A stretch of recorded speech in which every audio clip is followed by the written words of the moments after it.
Hey guys, I have an occasional Friday off, and I've got laundry running, so I got a few things going on in the house, taking care of some work around the house, but I have a few minutes to kill, so I thought I'd come out here and address the pull weight on my Ruger M77, which is currently disassembled all over my bench.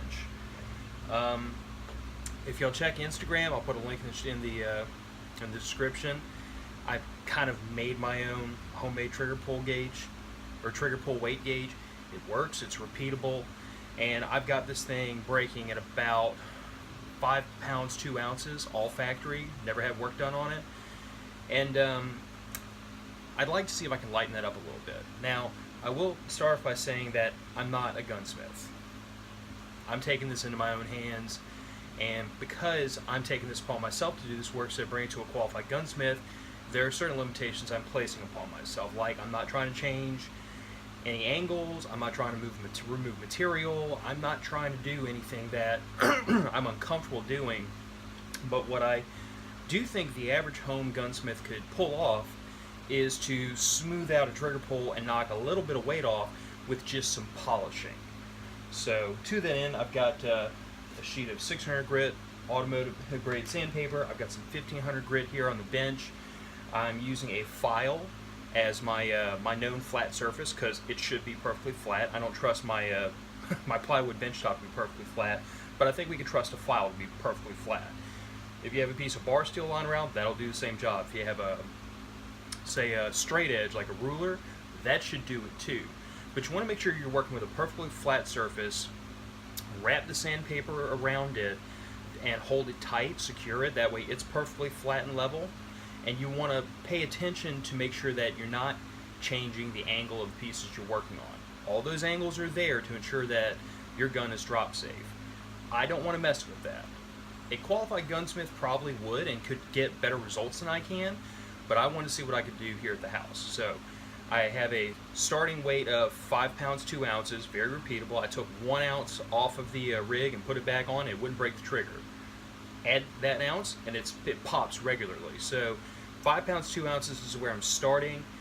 I'm going to reposition the camera so y'all can see kind of what I'm doing, and this is only applicable to a Ruger M77.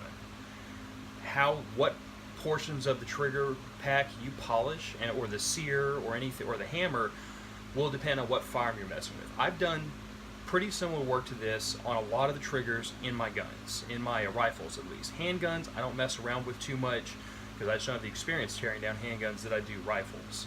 So I would feel I've done this to an AK, and it made a noticeable improvement in the trigger pull weight and the smoothness. I've done it on an aftermarket trigger on AK. Same thing. The difference was less because I started off with so much of a better trigger, but the same principle applies. So I'm going to reposition the camera and show y'all kind of what I'm doing.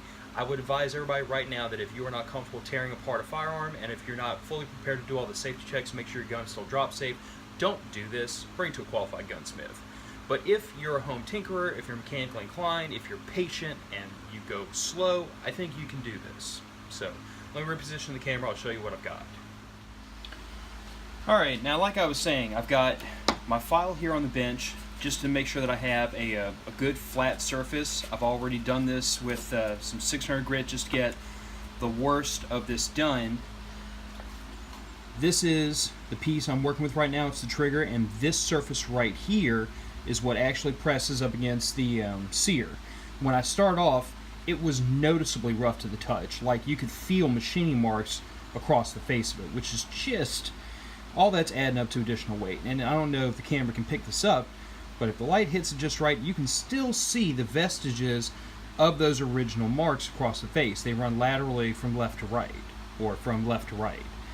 But I've done some polishing with 600 grit. I'm still working on it with 1500.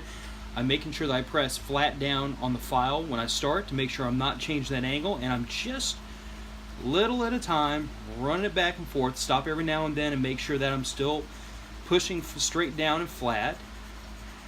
And working with 1500 grit like I am, I'm not going to take a lot of material off very quickly off a piece of hardened steel. I'm just trying to smooth it up and get some of the roughness off of those casting marks. And it's a lot better than it started. I'll probably keep doing this until I mean, I'm not trying for a mirror polish, but I do just want to take some of that off. There's also a very sharp edge up here that every now and then I'll go back and run that across at about a 45-degree angle, just kind of break the corner off.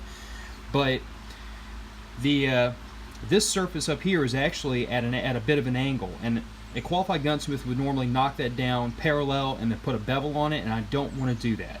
I don't want to take the chance on making this gun to where it's not drop safe anymore. So I'm going to leave this in place, knowing that my final product won't be as good as a gunsmith could get. But by polishing the parts of your trigger that are actually moving and pushing up against each other, you can take a little bit of weight off.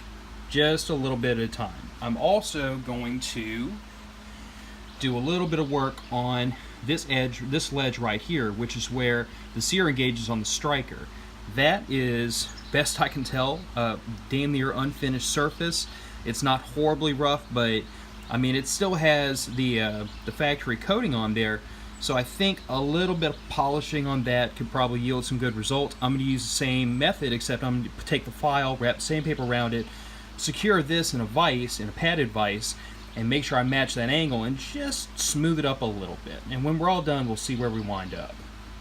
Alright, now it's a little difficult to demonstrate this properly and video at the same time, but I'm going to try. I've done some more testing, and I've got this just to the point where when I let that weight hang, it will pull the trigger. And I can tell you that if you take just a couple of these bullets out, it will hang on that trigger all day long.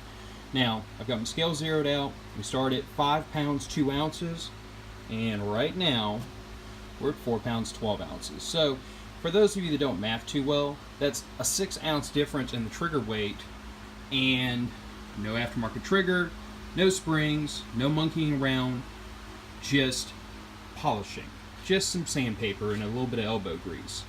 6 ounces off the trigger. Could I go lighter? Probably, but honestly, I'm pretty impressed with that. That's a 6 ounce difference in the trigger pull weight with some sandpaper and a couple of minutes of time. You could go lighter if you want. You could go more invasive with if you want. I don't necessarily recommend it. The one thing I did off camera was when I got this rifle reassembled, I took and beat the butt pad up against the bench pretty thoroughly, and then whacked on the side of the stock a few times to make sure it was still drop safe, and the trigger never breaks until you put 4 pounds 12 ounces on it, and then it lets go perfectly well. So consider this a cautionary note in home gunsmithing. It's possible, it works, you can get results, but you have to be careful with what you're doing and reasonable with your expectations, and for God's sakes, don't pull out a Dremel. Just don't do it. People should have to have background checks to use Dremels on guns. They just should. Anybody that's a gunsmith would probably agree with me on that. But I hope y'all learned something today. This is not a how-to because I don't feel qualified to give gunsmithing advice to anybody. But this was a, I guess, kind of a demonstration of what I do, the little bits of here and there and polishing I do on my firearms to try to make them work a little bit more nicely. So, see y'all next time. Hope y'all enjoyed it. Leave me a comment. Tell me if you think I just ruined my gun or if maybe I actually made a little improvement. Talk to y'all later.